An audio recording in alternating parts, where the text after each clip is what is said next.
GK spirituals பார்வையாளர்களுக்கு அது தெளிவான வணக்கம்.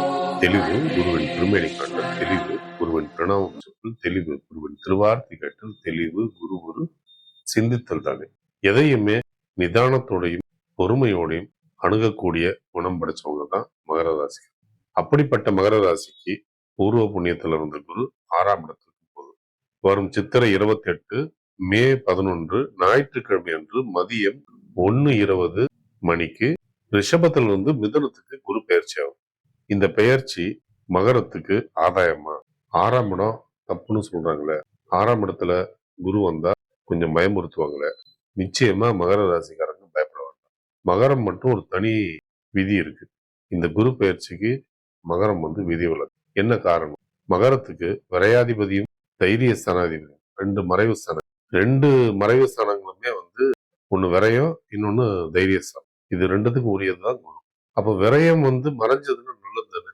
அப்போ 12ஆம் இடத்துக்குரிய அதிபதி 6ல போய் மறையும் போது மறைவுகாரவன் மறைவு இடத்துல போறான். அந்த அடிப்படை விதியில பாத்தீங்கன்னா உங்களுக்கு அது யோகம் தான். விரயங்கள் குறையும் அப்படின்ற அடிப்படையில வருது. அது மட்டும் இல்லாம உங்களுடைய தொழில் ஸ்தானத்தை அது பார்க்கும். அப்ப உங்களுடைய தொழில் ஸ்தானத்தை பார்க்கும்போது உங்களுடைய தொழில் அமோகமா போகும், ஆதாயங்கள் அதிகமா வரும். உத்தியோகத்துல உங்களுக்கு நல்ல பெயர் கிடைக்கும். சோ உத்தியோகத்துல மேலதிகாரிகளுடைய ஆதரவு உங்களுக்கு அதிகமா இருக்கும். அதே சமயம் 2ஆம் இடத்துல இருக்கிற ஆட்சி பெற்ற சனி குரு பார்வையை வாங்குறதுனால உங்களுக்கு கீழே பணிபுரியவங்களுடைய ஆதரவும் உங்களுக்கு கிடைக்கும். தொழில் ஸ்தானத்தை குரு பாக்குறதுனால இவ்வளவு யோகங்கள் ஏற்படுது. அதே நேரம் உங்களுடைய விரயஸ்தானத்தையும் தன்னுடைய சொந்த இடத்தையும் அவர் பார்த்துக்கிறார். 12ஆம் இடத்தை பாக்குறதுனால சுப விரய செலவுகள் ஏற்படுறதுக்கான வாய்ப்புகள் உண்டு. இப்ப சுப விரயம்னா குடும்பத்துல நல்ல காரியம் நடக்கணும் அப்படின்ற அமைப்புல அது ஏற்படும். 2ஆம் இடத்தை தனஸ்தானத்தை குரு பாக்குறது சிறப்பான ஒரு விஷயம். தனஸ்தானத்துல சனி ஆட்சியா இருக்கு, கூடவே ராகு கூட்டணி வச்சிருக்கு. அத குரு பாக்குறதுனால உங்களுக்கு பண வரவு அமோகமா இருக்கும்.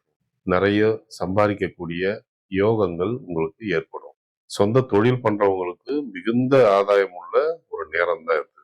இரும்பு தொழில், கமிஷன் சம்பந்தப்பட்ட தொழில்கள், குவாரி சம்பந்தப்பட்ட தொழில்கள், ஆலயம் தொடர்பான சம்பந்தப்பட்ட தொழில்கள், மருத்துவம் சம்பந்தப்பட்ட தொழில்கள், ஜவுளி சம்பந்தப்பட்ட தொழில்கள், பியூட்டி பார்லர்ஸ், பெண்களுக்கான அணிகலன்கள் விற்கிற தொழில இருக்கிறவங்க, இவங்க எல்லாம் மிகுந்த யோகத்தை ஈட்டுவாங்க. அதே நேரம் உணவு சம்பந்தப்பட்ட தொழிலில் ஈடுபட்டிருக்கிறவங்களும் மிகுந்த ஆதாயத்தை ஈட்டுவாங்க. எல்லா பக்கமும் இருந்து பணம் வருவதற்கான யோகங்கள் மகர ராசிக்கு உண்டு. அப்ப குடும்பஸ்தானத்தை குரு பார்க்கறதுனால குடும்பத்தோர் ரொம்ப மகிழ்ச்சியோட காணப்படுவாங்க. சனி ஆட்சியா இருக்கிறதுனாலையும் 2ல ராகு இருக்கிறதுனாலையும் அகங்காரத்தோட பேசக்கூடிய வார்த்தைகளை அவாய்ட் பண்ணிடுங்க.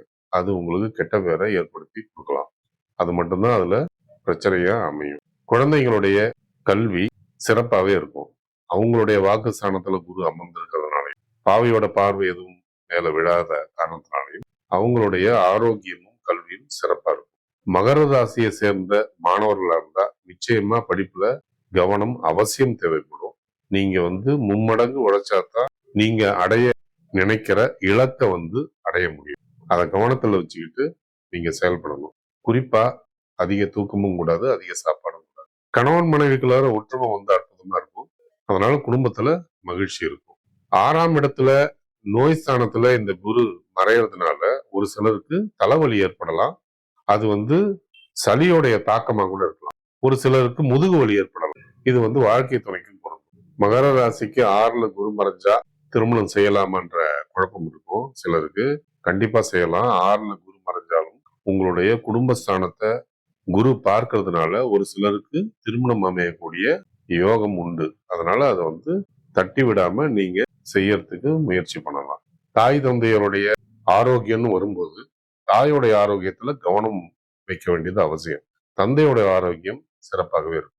6ல குரு மறையிற காரணத்தினால இந்த ராசிக்காரங்க குரு பரிகார சங்கல்பத்தை பண்ணிக்கிறது நல்லது. குரு பயிற்சி தினங்கள்ல உங்கள் அருகில் உள்ள கோயில்கள்ல போயிட்டு நீங்க குரு பரிகாரத்தை பண்ணிக்கிறது உங்களுக்கு ஏற்படக்கூடிய சின்ன சின்ன பிரச்சனைகளையும் குறைக்கும். இந்த குரு பயிற்சி காலகட்டத்துல நீங்க இன்னும் உயரிய பலன் அடையணும்னா நீங்க வழிபடக்கூடிய தெய்வங்கள், சக்தி பீடங்கள் எங்க இருக்கோ அங்கெல்லாம் போகிறது சிறப்பு.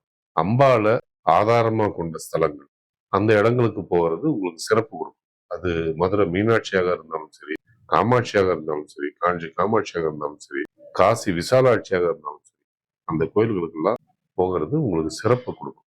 நன்றி, வணக்கம்.